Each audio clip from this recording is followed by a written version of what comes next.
अध्याय 11 विराट रूप।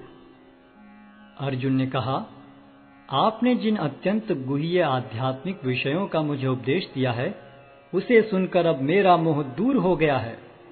हे कमल नयन, मैंने आपसे प्रत्येक जीव की उत्पत्ति तथा लय के विषय में विस्तार से सुना है और आपकी अक्षय महिमा का अनुभव किया है। हे पुरुषोत्तम, हे परमेश्वर, यद्यपि आपको मैं अपने समक्ष आपके द्वारा वर्णित आपके वास्तविक रूप में देख रहा हूँ, किंतु मैं यह देखने का इच्छुक हूँ कि आप इस दृश्य जगत में किस प्रकार प्रविष्ट हुए हैं। मैं आपके उसी रूप का दर्शन करना चाहता हूँ। हे प्रभु, हे योगेश्वर, यदि आप सोचते हैं कि मैं आपके विश्व रूप को देखने में समर्थ हो सकता हूँ, तो कृपा करके मुझे अपना सीम विश्व रूप दिखलाइए। भगवान ने कहा, हे अर्जुन, हे पार्थ, अब तुम मेरे ऐश्वर्य को सैकड़ों हजारों प्रकार के दैवी तथा विविध रंगों वाले रूपों को देखो। हे भारत, लो, तुम आदित्यों, वसुओं, रुद्रों, अश्विनी कुमारों तथा अन्य देवताओं के विभिन्न रूपों को यहाँ देखो। तुम ऐसे अनेक आश्चर्यमय रूपों को देखो जिन्हें पहले किसी ने न तो कभी देखा है न सुना है। हे अर्जुन, तुम जो भी देखना चाहो उसे तत्क्षण मेरे इस शरीर में देखो। तुम इस समय तथा भविष्य में भी जो भी देखना चाहते हो उसको यह विश्व रूप दिखाने वाला है।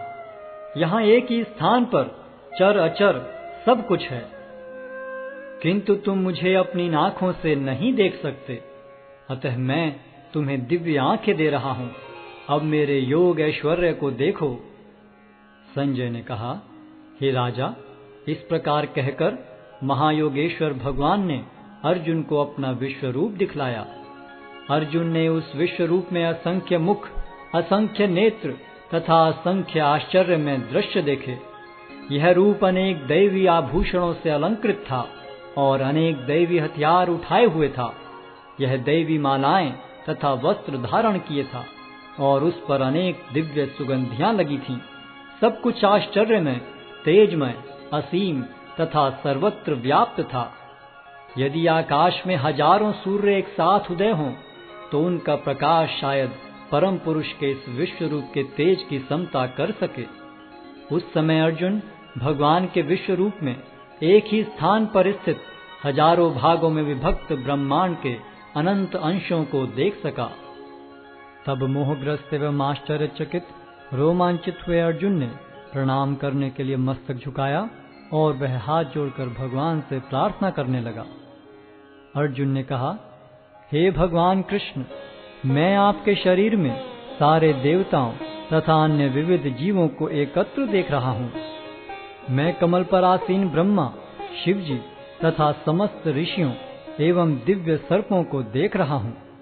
हे विश्वेश्वर, हे विश्वरूप, मैं आपके शरीर में अनेकानेक हाथ, पेट, मुंह तथा आंखें देख रहा हूँ, जो सर्वत्र फैले हैं और जिनका अंत नहीं है। आप में न अंत दिखता है, न मध्य और न आदि। आपके रूप को उसके चकाचौंध तेज के कारण देख पाना कठिन है, क्योंकि वह प्रज्वलित अग्नि की भांति अथवा सूर्य के अपार प्रकाश की भांति चारों ओर फैल रहा है। तो भी मैं इस तेजोमय रूप को सर्वत्र देख रहा हूँ, जो अनेक मुकुटों, गदाओं तथा चक्रों से विभूषित है। आप परम आद्य ज्ञेय वस्तु हैं। आप इस ब्रह्मांड के परम आधार हैं। आप अव्यय तथा पुराण पुरुष हैं। आप सनातन धर्म के पालक भगवान हैं। यही मेरा मत है। आप आदि, मध्य तथा अंत से रहित हैं। आपका यश अनंत है। आपकी असंख्य भुजाएं हैं और सूर्य तथा चंद्रमा आपकी आंखें हैं। मैं आपके मुख से प्रज्वलित अग्नि निकलते और आपके तेज से इस संपूर्ण ब्रह्मांड को जलते हुए देख रहा हूँ। यद्यपि आप एक हैं, किंतु आप आकाश तथा सारे लोकों एवं उनके बीच के समस्त अवकाश में व्याप्त हैं हे महापुरुष, आपके इस अद्भुत तथा भयानक रूप को देखकर सारे लोग भयभीत हैं। देवों का सारा समूह आपकी शरण ले रहा है और आप में प्रवेश कर रहा है। उनमें से कुछ अत्यंत भयभीत होकर हाथ जोड़े आपकी प्रार्थना कर रहे हैं।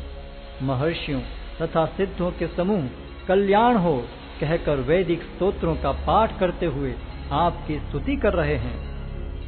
शिव के विविध रूप आदित्यगण, वसु, साध्य, विश्वदेव, दोनों अश्विनी कुमार, मरुदगण, पितृगण, गंधर्व, यक्ष, असुर तथा सिद्धदेव सभी आपको आश्चर्यपूर्वक देख रहे हैं।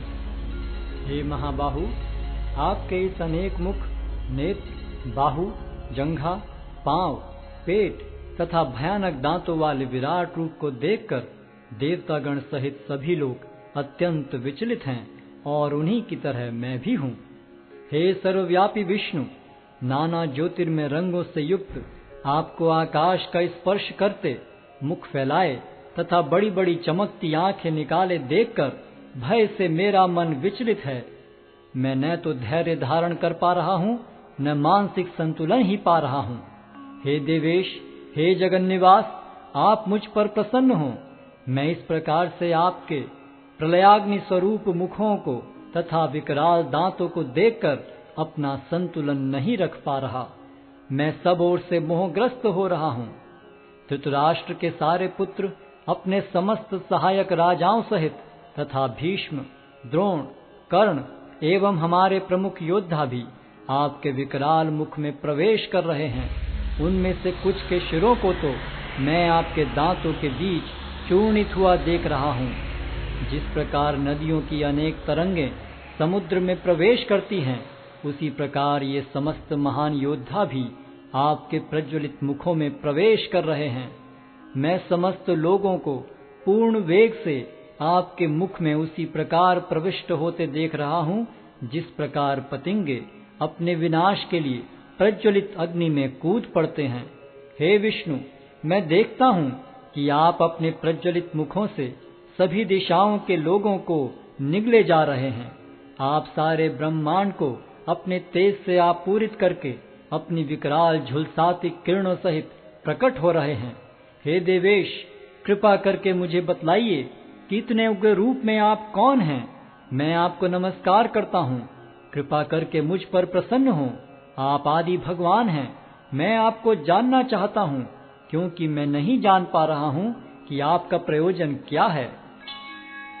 भगवान ने कहा, समस्त जगतों को विनष्ट करने वाला काल मैं हूँ और मैं यहाँ समस्त लोगों का विनाश करने के लिए आया हूँ।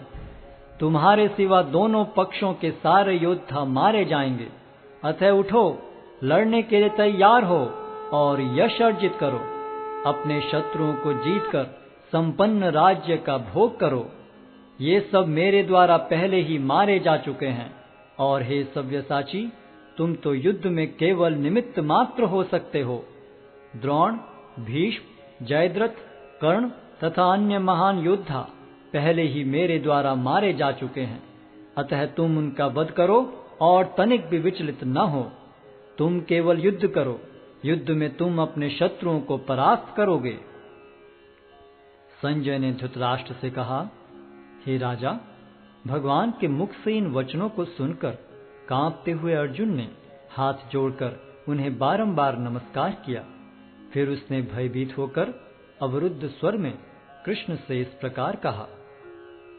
अर्जुन ने कहा, हे ऋषिकेश, आपके नाम के श्रवण से संसार हर्षित होता है और सभी लोग आपके प्रति अनुरक्त होते हैं। यद्यपि सिद्ध पुरुष आपको नमस्कार करते हैं, किंतु असुरगण भयभीत हैं और इधर उधर भाग रहे हैं। यह ठीक ही हुआ है। हे महात्मा, आप ब्रह्मा से भी बढ़कर हैं। आप आदि सृष्टा हैं, तो फिर वे आपको सादर नमस्कार क्यों न करें। हे अनंत, हे देवेश, हे जगन्निवास, आप परम स्रोत, अक्षर, कारणों के कारण तथा इस भौतिक जगत से परे हैं। आप आदि देव, सनातन पुरुष तथा इस दृश्य जगत के परम आश्रय हैं। आप सब कुछ जानने वाले हैं और आप ही वह सब कुछ हैं जो जानने योग्य है। आप भौतिक गुणों से परे परम आश्रय हैं। हे अनंत रूप, यह संपूर्ण दृश्य जगत आपसे व्याप्त है। आप वायु हैं तथा परम नियंता भी हैं। आप अग्नि हैं, जल हैं तथा चंद्रमा हैं। आप आदि जीव ब्रह्मा हैं और आप प्रपितामह हैं। अतः आपको 1000 बार नमस्कार है और पुनः पुनः नमस्कार है। आपको आगे पीछे तथा चारों ओर से नमस्कार है। हे असीम शक्ति, आप अनंत पराक्रम के स्वामी हैं। आप सर्वव्यापी हैं, अतः आप सब कुछ हैं। आपको अपना मित्र मानते हुए मैंने हठ पूर्वक आपको हे कृष्ण, हे यादव, हे सखा जैसे संबोधनों से पुकारा है, क्योंकि मैं आपकी महिमा को नहीं जानता था। मैंने मूर्खतावश या प्रेमवश जो कुछ भी किया है, कृपया उसके लिए मुझे क्षमा कर दें। यही नहीं, मैंने कई बार आराम करते समय एक साथ लेटे हुए या साथ साथ खाते या बैठे हुए, कभी अकेले तो कभी अनेक मित्रों के समक्ष आपका अनादर किया है। हे अच्युत, मेरे इन समस्त अपराधों को क्षमा करें। आप इस चर तथा अचर संपूर्ण दृश्य जगत के जनक हैं। आप परम पूज्य महान आध्यात्मिक गुरु हैं। न तो कोई आपके तुल्य है, न ही कोई आपके समान हो सकता है। हे अतुल शक्ति वाले प्रभु, भला तीनों लोकों में आपसे बढ़कर कोई कैसे हो सकता है। आप प्रत्येक जीव द्वारा पूजनीय भगवान हैं। अतः मैं गिरकर सादर प्रणाम करता हूँ और आपकी कृपा की याचना करता हूँ। जिस प्रकार पिता अपने पुत्र की ठिठाई सहन करता है, या मित्र अपने मित्र की घृष्टता सह लेता है, या प्रिय अपनी प्रिया का अपराध सहन कर लेता है, उसी प्रकार आप कृपा करके मेरी त्रुटियों को सहन कर लें। पहले कभी न देखे गए आपके इस विराट रूप का दर्शन करके मैं पुलकित हो रहा हूँ, किंतु साथ ही मेरा मन भयभीत हो रहा है। अतः आप मुझ पर कृपा करें और हे देवेश, हे जगन्निवास, अपना पुरुषोत्तम भगवत स्वरूप पुनः दिखाएं। हे विराट रूप, हे सहस्त्रभुज भगवान, मैं आपके मुकुटधारी चतुर्भुज रूप का दर्शन करना चाहता हूँ, जिसमें आप अपने चारों हाथों में शंख, चक्र, गदा तथा पद्म धारण किए हुए हों। मैं उसी रूप को देखने की इच्छा करता हूँ। भगवान ने कहा, हे अर्जुन, मैंने प्रसन्न होकर अपनी अंतरंगा शक्ति के बल पर तुम्हें इस संसार में अपने इस परम विश्व रूप का दर्शन कराया है। इसके पूर्व अन्य किसी ने इस असीम तथा तेजोमय आदि रूप को कभी नहीं देखा था।